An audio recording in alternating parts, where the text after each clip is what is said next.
பிப்ரவரி 14 காதலர்கள் தினம். உலகமே கொண்டாடக்கூடிய ஒரு நாள். நம்ம ஒரு மனநல மருத்துவரா நீங்க எப்படி பார்க்கிறீங்க? உங்களுடைய அட்வைஸ் என்ன? காதல் மனித உணர்வுகளே ரொம்ப உச்சகட்ட சந்தோஷத்தை கொடுக்கக்கூடிய ஒரு உணர்வு. அது இயற்கையிலே இருக்கிற ஒரு உணர்வு. ஏன் அந்த உணர்வு இருக்குன்னா, இந்த தலைவனும் தலைவியும் சந்திக்கும் பொழுது, அந்த அவங்களுக்கு ஏற்படுற அந்த புணர்ச்சி இன்பம் இருக்குல்ல, அதோட உச்சகட்டம்ன்றது எல்லா மனிதர்களும் அனுபவிக்கணும். அப்பதான் ஜனத்தொகை பெருகும். மனிதர்கள்ல மட்டும் தான் இந்த இந்த சந்தோஷம் ரொம்ப அதிகமா இருக்குன்றது இயற்கையில இருக்கிற ஒரு வடிவமைப்பு. அப்ப இயற்கையில ஏன் இந்த வடிவமைப்பு இருக்கு? ஏன் காதல்ன்றது மனிதர்கள்ல இருக்கு? காதல் மனிதர்களுக்கு இருக்கு. வேற எந்த மிருகத்துக்கு இருக்கு? நீங்க சயின்டிஃபிக்கா யோசிச்சு பாருங்களேன். காதல் வந்து சிங்கத்துக்கு இருக்கா? புலிக்கு இருக்கா? ஆடு மாடுக்கு இருக்கா? குரங்குக்கு இருக்கா? அப்படின்னா இதுங்களுக்கெல்லாம் காதல் கிடையாது. இதெல்லாம் சீசனலி மேட் பண்ற அனிமல்ஸ். சிங்கம் ஆண் சிங்கம் வேற காட்டுல இருக்கும். பெண் சிங்கம் வேற காட்டுல இருக்கும். அந்த சீசனுக்கு மட்டும் ஆண் சிங்கம், பெண் சிங்கத்தோட சேர்ந்து அந்த குழந்தைகள் ஈன்ற பிறகு அது திரும்ப போயிடும். சேர்ந்து வாழாது ரொம்ப நாளைக்கு. அப்ப சேர்ந்து வாழுதல், காதலோடு இருத்தல், காதலோடு கசிந்து உருகுதல் அப்படின்லாம் யார் பண்றா அப்படின்னு நீங்க பார்த்தீங்கன்னா, பறவைகள் தான் பண்ணும். பென்குயின் பறவை, அன்னப்பறவை, லவ் பேர்டு, நம்மள அன்றில் பறவை, எல்லா ஊர்லயும் கவிதைலாம் எழுதுறது எத பத்தினா, பறவைய பத்தி இந்த பறவை மாரி நம்ம காதல் செய்யணும்னு எழுதுவாங்க. ஏன் பறவை காதல் செய்யுது? ஏன்னா பறவையோட வாழ்க்கையில அதுக்கு அந்த பேரண்டல் பர்டன்றது ரொம்ப அதிகம். எங்கேயோ சைபீரியாலேருந்து இங்க வேடந்தாங்கலுக்கு பறந்து வந்து முதல்ல ஆண் பறவை வந்துரும். ஆண் பறவை வந்து இங்க இருக்கிற சுள்ளி எல்லாம் பொறுக்கி அழகா தண்ணிக்கு பக்கத்துல ரொம்ப தூரம் இல்லாம ஒரு கூடு கட்டிடும். இது கூடு கட்டி முடிக்கிற காலத்துல பெண் பறவை எல்லாம் வந்துரும்.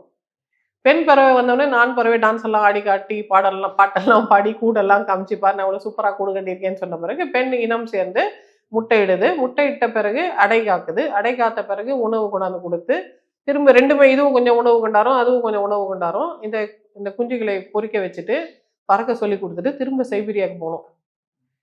திரும்ப அடுத்த பேட்ச் சைபீரியாலேருந்து வரும்.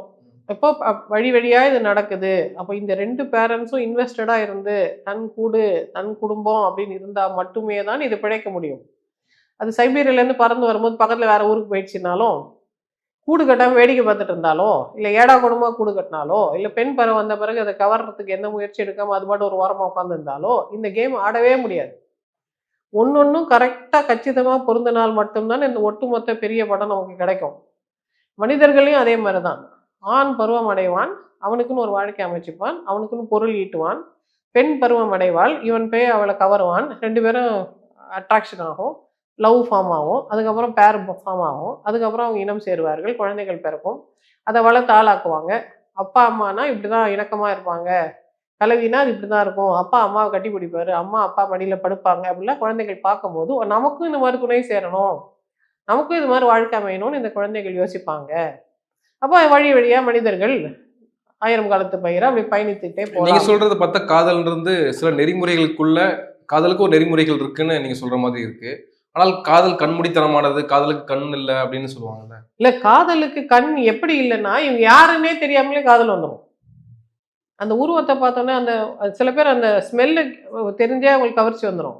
அந்த உருவம், அந்த தோற்றம், இவங்க யாரு, எந்த ஊர் எதுவுமே கிடையாது. அப்போ காதல் வந்து இட்ஸ் அ காமன் திங். எல்லாரையும் கலந்து விடுறதுக்கான ஒரு பெரிய பார்க்கடலை கடையிற மாதிரி அது. எல்லாத்தையும் கடந்து அமுதம் வந்துடும் இல்லையா? அது மாதிரி இது பெஸ்ட் மெட்டீரியல் அதால கண்டுபிடிக்க முடியும். அதனால அதுக்கு கண் இல்லை.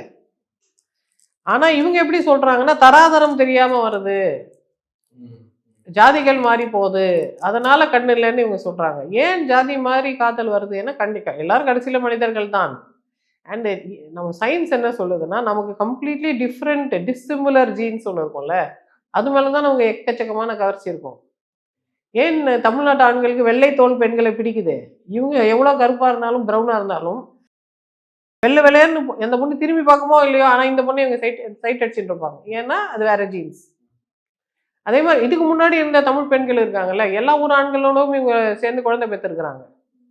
இந்தியா முழுக்க இருந்த இந்த பழுப்பு நிற பெண்கள் வேற வேற ஊர் ஆண்களோட குழந்தை பெற்றதுனால தான் இத்தனை கலர் இந்தியாவில் வந்திருக்கு. அப்போ இந்திய பெண்ணும் ஒரு காலத்துல இந்த மாதிரி வேட்டையாடியா இருந்திருக்கிறாங்க. அப்போ இந்த வேற வேற ஜீன்ஸ்ல இந்த கவர்ச்சி ஏற்படுது.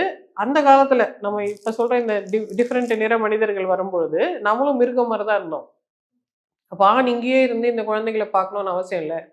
ஆண் தன்னோட பொருளை கொடுத்து தன்னோட ஜீன்ஸை கொடுத்து அந்த பெண்ணோட இங்க ஒரு குடும்பத்தை நடத்திட்டு அவர் போனாலும் அந்த பெண் இங்கே இருப்பாங்க. அடுத்த பேட்ச் இன்னொருத்தர கூட கூட அவங்க குழந்தை பெற்றிருந்திருப்பாங்க. ஏன்னா அந்த காலகட்டத்துல ஒரு பெண் பல ஆண்களோட சேர்ந்து இருந்ததுன்றது இங்க இயல்பாகவே இருந்தது. அது யாரும் குறையாலாம் சொல்லல. திரௌபதி அம்மன்னு கும்பிடவே ஆரம்பிச்சுருவாங்க. இல்லையா? இப்பதான் நம்ம ஒருவனுக்கு ஒருத்தின்னு வாழ்றோம். இப்போ ஒருவனுக்கு ஒருத்தின்னு வாழ்றது இந்த பறவைகளோட மெத்தடு. அந்த மெத்தட்ல இந்த காதல்ன்றது ரொம்ப ரொம்ப அதிகமாக தேவைப்படுது. ஏன்னா காதல் இல்லைன்னா அந்த ஒருத்தர் ஒருத்தரை மன்னிச்சுக்கவே முடியாது. முகத்த கூட பார்க்க முடியாது. இவ்வளவு வேலை நான் செய்றேன், நீ என்ன செய்ற? அப்படின்ற அந்த கணக்கு பார்க்குதல் வந்துரும். அந்த கணக்கெல்லாம் பார்க்காம திரும்ப திரும்ப அந்த உறவுலயே அவங்க இருக்கணும். அதே கூட்டுலயே இருக்கணும். அங்க இருக்கிற அந்த குட்டீஸையே பார்த்துட்டு இருக்கணும் அப்படின்னா, காதல்ன்றது அதற்கான முதலீடு. அதற்கு தான் இயற்கை இவ்வளவு எஃபர்ட் போட்டு இந்த மூளையில அந்த டிசைன்லாம் உற்பத்தி உற்பத்தி பண்ணி, அதுக்குன்னு உண்டான கெமிக்கல்ஸ உற்பத்தி பண்ணி, அதுக்குன்னு உண்டான அந்த ஃபார்மேட்ட ரெடி பண்ணி குடுத்துருக்கு. சில சமயத்துல அந்த ஃபார்மேட்டுக்கு அரசர்கள் தடை போடுறாங்க. இந்த ரோமனு, கிரீக்கு வேற வேற ஊர்லலாம் காதல்லாம் பண்ணக்கூடாது. இளைஞர்கள்லாம் போருக்கு போங்க. எதுக்கு உங்களுக்கு பொண்டாட்டி புள்ளலாம்? நாட்டுக்காக உயிர விடுங்க. உடல் மண்ணுக்கு உயிர் நாட்டுக்குன்னு குடுத்துருங்க அப்படின்னு சொல்லுவாங்க. அப்போ அந்த காலத்துல இந்த செயின்ட் வேலண்டைன்ற ஒரு ஃபாதரியார் வந்து அதெல்லாம் இல்ல ராஜா அப்படிதான் சொல்லுவான். நீ கல்யாணம் பண்ணிக்கோ, நான் கல்யாணம் பண்ணி வைக்கிறேன். அப்படின்னு திரும்ப திரும்ப மனிதர்கள் இனப்பெருக்கத்துல ஈடுபடுறதுக்கு உண்டான தூண்டுதல் தான் இந்த வேலண்டைன்ஸ் டே. இப்போ வேலண்டைன்ஸ் டே அன்னைக்கு நம்ம காதலை கொண்டாடுகிறோம். ஏன்னா காதல் தான் மனித இனத்தை வாழ வைக்குது.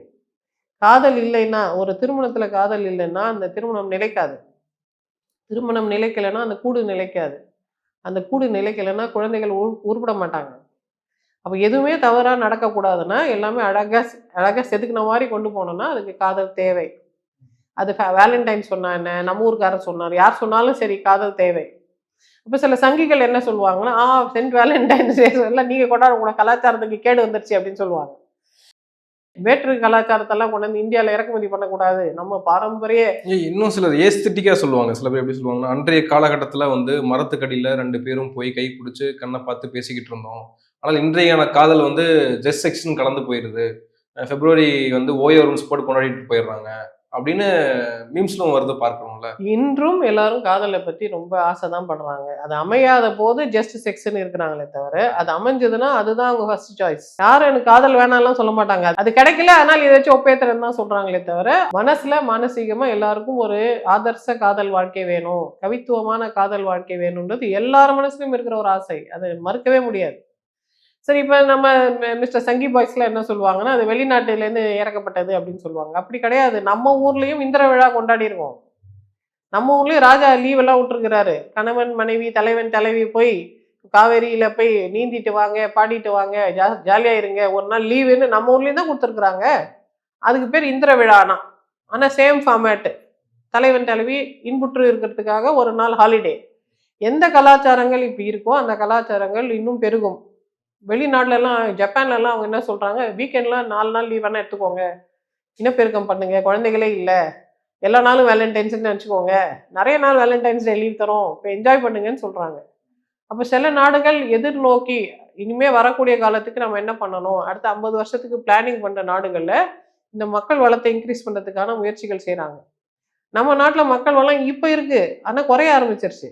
இப்ப நம்ம ஸ்ட்ராங்கா அதுக்கான முயற்சிகள் எடுக்கலன்னா, நாங்க லீவ் குடுக்குறோம். வீட்ல போய் குழந்தை பெத்துக்கோங்கன்னு சொல்ற காலத்துக்கு நம்மளும் வந்துருவோம். இப்ப ஏற்கனவே ஒரு வேலண்டைன்ஸ் டே இருக்கு. இது வந்து திருமணம் ஆகாதவர்களுக்கான நாள் நம்ம நினைக்கக்கூடாது. திருமணம் ஆகியிருந்தாலும் அன்னைக்கு காதலை கொண்டாடுறதுக்கு உண்டான நாள்.